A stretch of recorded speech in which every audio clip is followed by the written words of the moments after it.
عالمگیر رحمۃ اللہ علیہ ایک بادشاہ تھے، نیک تھے، ٹوپیاں سی کے ہاتھ سے قرآن لکھ کے گزارا کرتے۔ ان کے دربار میں ایک نوٹنکی آتا تھا، ایک بہروپیہ آتا تھا، وہ مختلف بہروپ بدلتا۔ مثال دے رہا ہوں، کبھی کسی حکیم کے روپ میں آتا، کبھی کسان، کبھی تاجر، کبھی اور کسی روپ میں آتا، لیکن بادشاہ سلامت اس کو دیکھتے ہی پہچان لیتے۔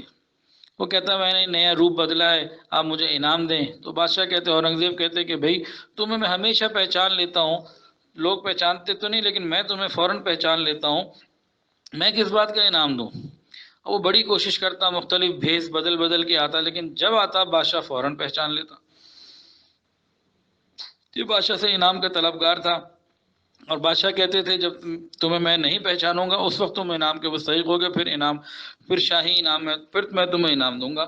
اب یہ شاہی انعام کے چکر میں مختلف بھیس بدل بدل کے وقتاً فوقتاً آتا اور اچانک آتا، لیکن بادشاہ پہچان لیتا۔ یہ چلتا رہا۔ ایک دن یہ بندہ غائب ہو گیا۔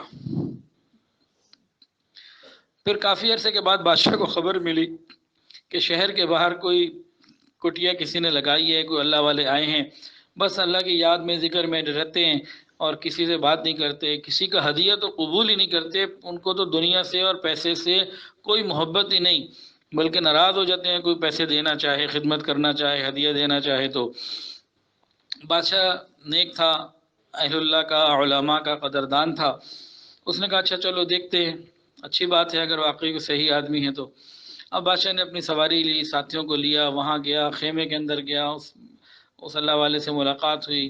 کافی دیر باتوں کے بعد بادشاہ جب واپس نکلنے لگا تو بادشاہ نے ایک بھری ہوئی تھیلی جو درہم دینار وغیرہ سے بھری ہوئی تھی وہ ان اللہ والوں کی خدمت میں رکھی، ان کے قدموں میں رکھی کہ حضرت یہ قبول کر لیجئے۔ وہ پھر غصے ہو گئے کہ تم کیا دنیا اٹھا کے میرے پاس لے آؤ، لے جاؤ اس کو یہاں سے، مجھے تمہاری دنیا کی کوئی ضرورت نہیں ہے، مجھے نہیں چاہیے، میرے لیے یہ کٹیا کافی ہے، میں ادھر ہوں، چلے جاؤ یہاں سے۔ بادشاہ اصرار کرتا رہا، وہ انکار کرتا رہا۔ بہرحال اس نے پیسے نہیں لیے اور بادشاہ کو مجبوراً اپنی تھیلی واپس لانی پڑی، اور بادشاہ کے دل میں بات پختہ بیٹھ گئی کہ واقعی کوئی بہت بڑا زاہد ہے اور درویش ہے اور اللہ والا ہے، اس کو تو بادشاہ کی اتنی بڑی اماؤنٹ بھی نہیں چاہیے، اس کو تو کچھ بھی نہیں چاہیے، واقعی پکا بندہ ہے۔ بادشاہ دل میں اس کی عقیدت لے کے اپنے گھر آ گیا۔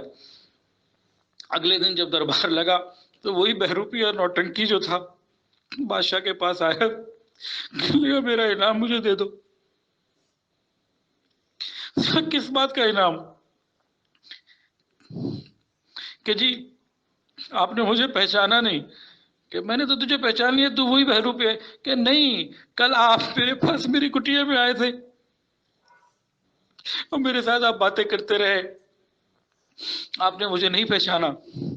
بادشاہ نے کہا اچھا وہ تو تھا؟ کہ ہاں میں ہی تھا، میں نے بڑی کوششیں کی کہ کسی طرح ایسا بہروپ بدلوں کہ آپ نہ پہچان سکیں، میرے سارے روپ ناکام ہو گئے، تو ایک میرے دل میں یہ خیال آیا تو میں نے وہاں کٹیا ڈال دی، اللہ اللہ کرنی شروع کر دی۔ تو کتنا عرصہ گزرنے کے بعد آپ کو اطلاع ملی، پھر کتنے محنت اور مشقت کے بعد میں اس بات پہ کامیاب ہوا کہ آپ میرے ساتھ آئے، بیٹھے، باتیں کرتے رہے، مجھے نہ پہچان سکے، تو اب تو میں انعام کا مستحق ہو گیا نا، مجھے انعام عطا فرمائیے۔ بادشاہ نے ایک درہم نکالا، کسی کو کہا ایک درہم اس کو دے دو۔ اس نے کہا کل آپ مجھے تھیلی دے رہے تھے بھری ہوئی، آج آپ ایک درہم دے رہے، کل تو بھری ہوئی تھیلی تھی، مجھے یہ نہیں چاہیے، مجھے زیادہ چاہیے۔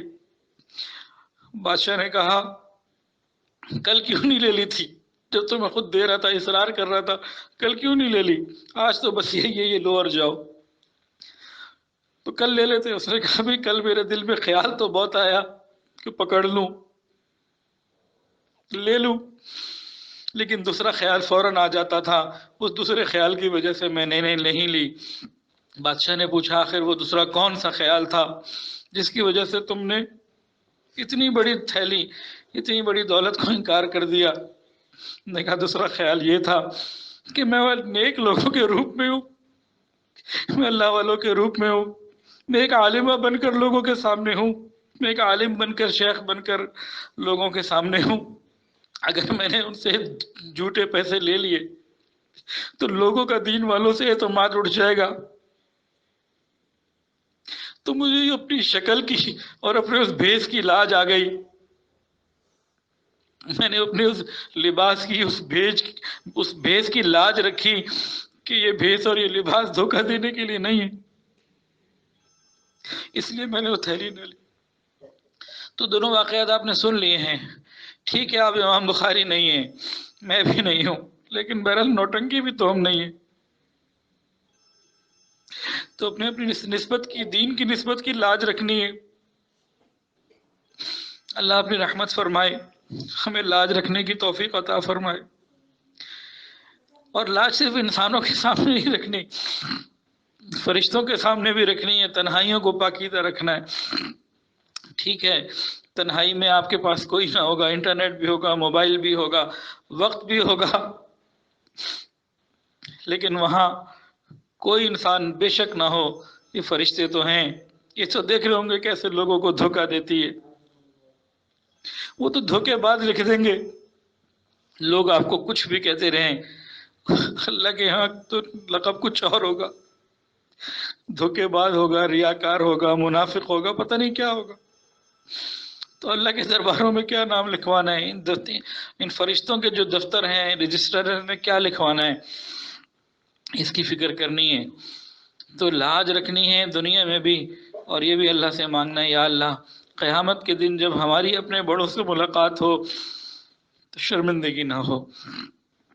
اللہ تعالیٰ آپ سب کو بے حد قبول فرمائے، اور ایک ایک حرف کے بدلے اللہ جنت کے اعلیٰ درجات عطا فرمائے، اور ہر قدم کے بدلے جو آپ کے یہاں آنے کے لیے اٹھتے ہیں اس کے بدلے آپ کو ہر قدم کے بدلے جہنم سے 10 خندقیں دور فرمائے اور اپنی رحمت کا معاملہ فرمائے.